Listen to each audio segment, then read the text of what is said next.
ব্রাহ্মণের পৈতা শোভা কপালের শোভা ফোঁটা, বনের শোভা বৃক্ষ যেমন বৃক্ষের শোভা ফুল,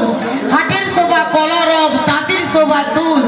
দাঁতের শোভা নিশি রেখা, মাথার শোভা চুল, সমুদ্রের ঢেউ শোভা ঢাকের শোভা ঢোলে,